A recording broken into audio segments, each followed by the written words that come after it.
A través de un estudio médico, un grupo de especialistas intenta explicar el padecimiento al que fue sometido Jesucristo antes de morir en el madero. Castigo deshonroso que asignaban los romanos a los peores criminales y que Jesús aceptó como expiación para todos nosotros. Con 33 años de edad, Jesús sufrió el castigo más cruel y abominable, ocasionándole una muerte lenta y extremadamente dolorosa, padeciendo al menos unas 18 horas. De acuerdo con el estudio, cuando Jesús suda sangre en el huerto de Getsemaní, descrito en el libro de Lucas 22:44, experimentó un suceso llamado hematidrosis, que normalmente se produce cuando hay un gran sufrimiento psicológico. En algunos casos, la ansiedad severa provoca la secreción de químicos que rompen los vasos capilares en las glándulas sudoríficas, emanando mezclas entre sudor y sangre. La madrugada en la que Jesús fue arrestado, ya debilitado por lo que le habría sucedido en el huerto, fue llevado ante Sanedrín y Caifás, el sumo sacerdote. Fue golpeado por los soldados, quienes le pusieron una venda en los ojos para burlarse de él, le escupían y le abofeteaban. Para este entonces, a raíz de los golpes, ya su rostro empezaba a hacerse irreconocible debido a la hinchazón.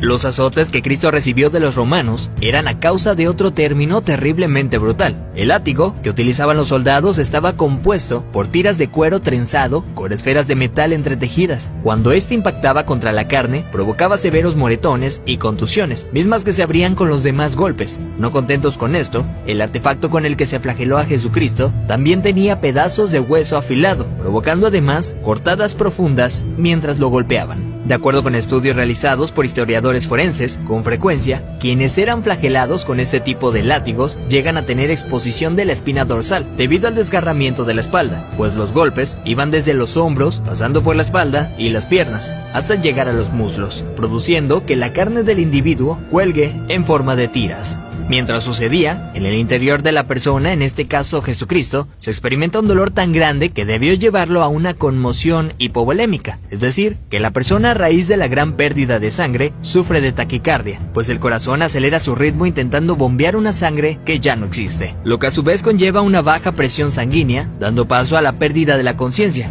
Al mismo tiempo, los riñones dejan de producir orina para mantener el volumen restante. Las personas empiezan a sentir una sed intensa, como reacción del cuerpo para intentar reponer la sangre perdida.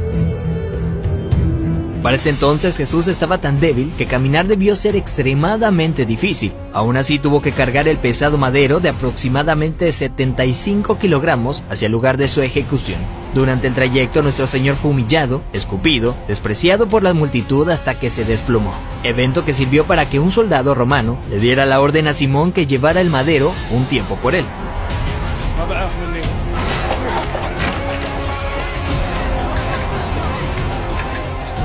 Luego de ello, Jesús dice tener sed y le dan un trago de vinagre.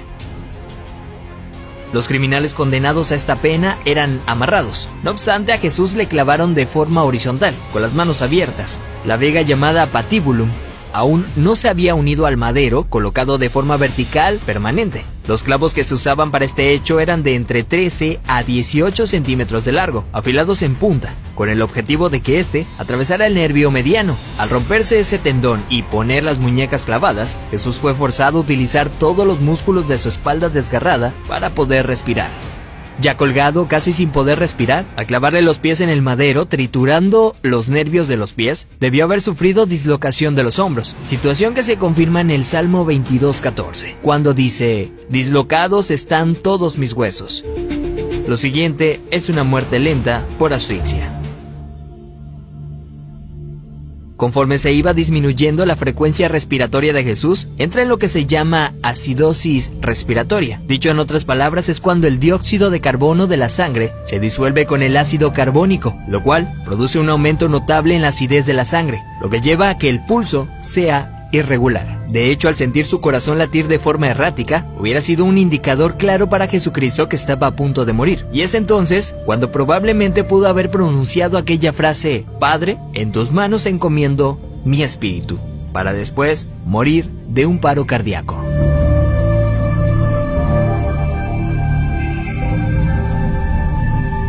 A diferencia de otros crucificados, los huesos de Jesús no fueron quebrados. Esto lo hacían para evitar que las personas que pasaban por esto subieran las piernas hacia arriba y con estas se ayudaran para poder respirar. Así, la muerte era rápida en cuestión de unos minutos. Sin embargo, Jesús no pasó por esto, y se sabe porque en registros romanos, allá 2 años después, soldados describen el hecho, confirmando lo que ya estaba predicho en el Antiguo Testamento acerca del Mesías, donde se menciona que ningún hueso será quebrado. Salmos 34:20. Según dichos registros, un soldado romano clavó en Jesús una lanza en el costado derecho para confirmar su deceso. La lanza penetró el corazón, por tanto cuando sacó la lanza, del orificio salió un fluido claro como el agua, seguido de un gran volumen de sangre, tal como lo describe el apóstol Juan en su Evangelio, testigo presencial de los hechos.